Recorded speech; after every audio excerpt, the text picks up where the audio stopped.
Você está assistindo à série de mensagens Entre Riscos, baseada no livro do profeta Daniel. Que a graça e a paz do Senhor Jesus Cristo sejam com você. O tema da mensagem de hoje é Como ver o fim dos riscos. Essa mensagem está baseada em Daniel capítulo 9, versículo 2. O texto sagrado nos diz assim: No ano primeiro do seu reinado, eu, Daniel, entendi pelos livros que o número de anos de que falou o Senhor ao profeta Jeremias, em que haviam de acabar as assolações de Jerusalém, era de 70 anos. As coisas neste mundo se acabam, inclusive as ruins. As coisas não são permanentes no mundo. A vida no mundo é feita de fases bem delimitadas. Elas têm início, meio e fim. Quando as fases passam também as coisas que definem essas fases, que compõem essas fases, tanto as coisas boas quanto ruins. Mas é uma bênção saber que tribulações não duram para sempre. No entanto, essa não é a parte mais importante. A parte mais importante é saber o nosso papel diante disso. É saber onde vamos estar quando as crises passarem. O mais importante é estarmos presentes para ver o fim das fases ruins. Não basta saber que o perigo vai passar. Nós temos que estar lá para assistir, para presenciar. O real sentido para o fim de um tempo ruim é ter pessoas para presenciar, para saborear o momento como se fosse um momento de vitória. O real sentido é ter pessoas para viver em um novo tempo que traga de volta a normalidade ou que traga dias melhores, com melhores soluções, com melhores recursos. Isso quer dizer que nós temos que fazer algo para garantir a nossa presença na plateia do fim da tribulação. Nós temos que fazer o que for possível para chegar até o fim. A Bíblia nos indica uma atitude que pode nos preservar até o final, para que nós possamos então assistir à finalização de um tempo ruim. Quer dizer que, para você presenciar o fim de uma fase ruim, você tem que se preservar. O texto que nós lemos hoje fala do fim de tempos ruins e fala também de pessoas que se preservaram para assistir esse momento. Por causa disso, hoje, eu vou falar de coisas que me deixam muito empolgado e que eu espero que empolgue você também. Porque eu vou falar de profecias bíblicas se cumprindo. O texto que nós lemos hoje fala que Daniel estava prestes a ver um momento histórico na vida dele. Ele estava prestes a ver o cumprimento de uma velha profecia, e essa profecia está registrada em Jeremias capítulo 25, versos 11 e 12. O profeta Jeremias profetizara o cativeiro da Babilônia anos antes de acontecer. E ao mesmo tempo esse profeta determinou o prazo para esse cativeiro terminar. Ele profetizou que seria 70 anos. Daniel estava então empolgado quando ele leu isso, porque isso significava que o seu cativeiro e o cativeiro do seu povo estava terminando. Ele logo poderia voltar para casa se ele estava entendendo corretamente. E ele ficou tão empolgado que fez um propósito de oração. E sabemos pelo capítulo 9 de Daniel que esse propósito de oração durou 21 dias.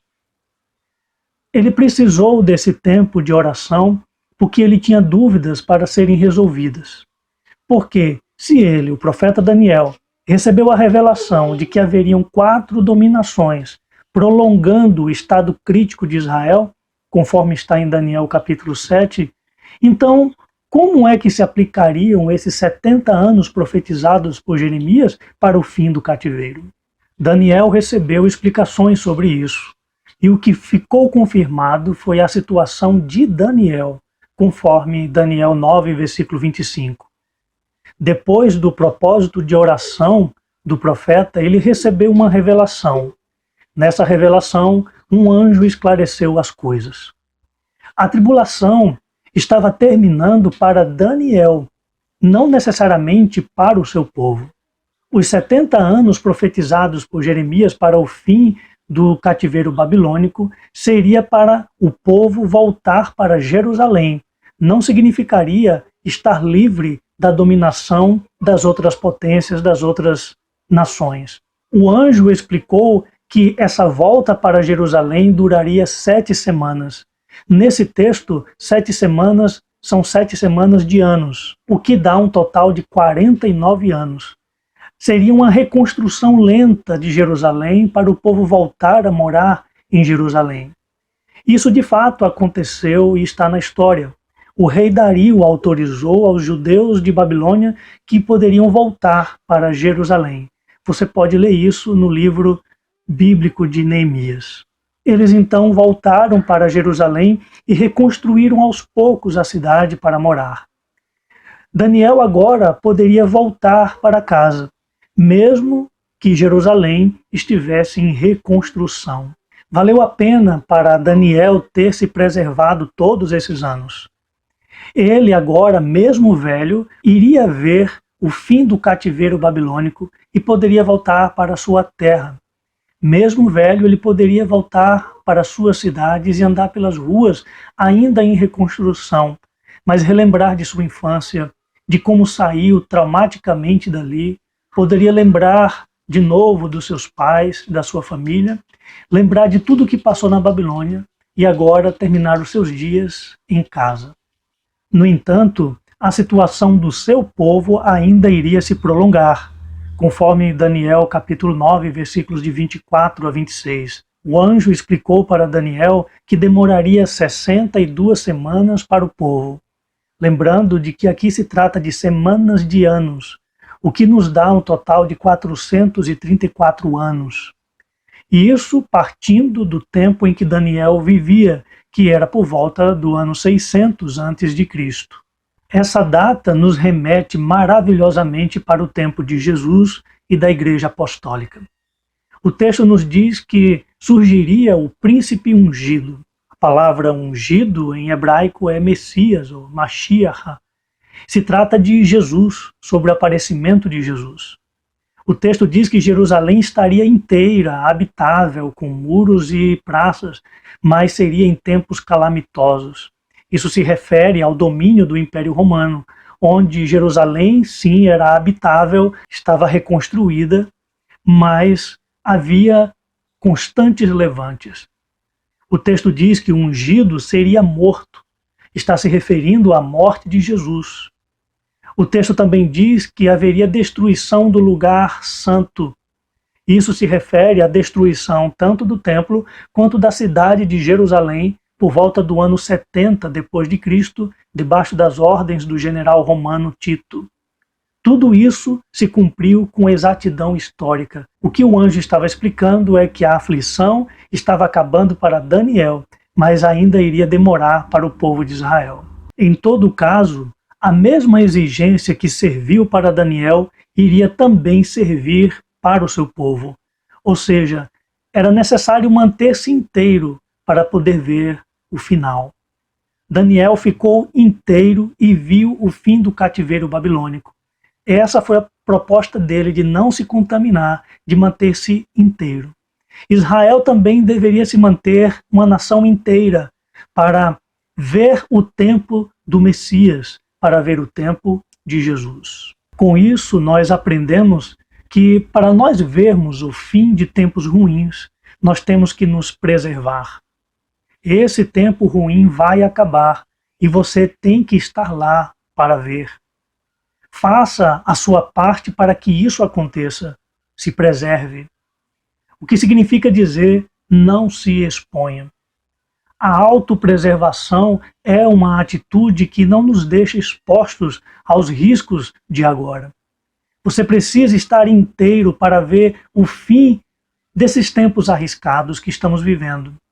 Você precisa estar lá para experimentar aquele senso de realização, para dizer, eu sobrevivi, eu passei pelo pior, eu passei por um momento histórico da minha vida e do mundo. A autopreservação é uma parceria com a vida. Porque veja, a vida luta para te deixar vivo. A vida luta pela vida. Por isso é que existe sistema imunológico no seu corpo. Por isso que existe cicatrização. Por isso que existe reconstituição celular acontecendo no seu corpo todos os dias. Quando você se preserva, você se torna parceiro da vida, está ajudando a vida a te preservar. E isso aumenta a chance de você estar lá quando tudo isso acabar. A vida é assim porque Deus a criou assim. Quando você se preserva, você está fazendo uma coisa que Deus quer para você. Por isso, se cuide para poder assistir ao fim dessas aflições.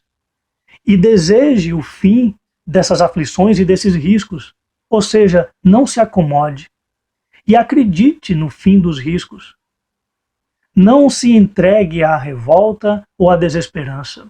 Seja uma peça da vitória que está prestes a vir. Seja uma das pessoas que vão estar lá, presente no momento histórico, no fim de uma fase crítica da humanidade. Nós aprendemos com a preservação de Daniel e do seu povo que o mais importante no fim de um tempo ruim é a presença dos vencedores.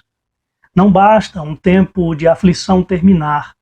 Tem que ter pessoas lá para assistir, para presenciar. Tem que ter vencedores lá para presenciar e contar a história.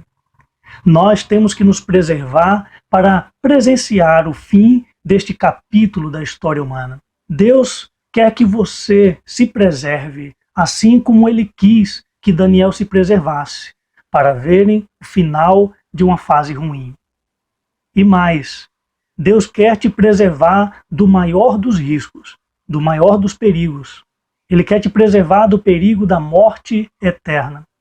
Para isso, Ele providenciou a salvação.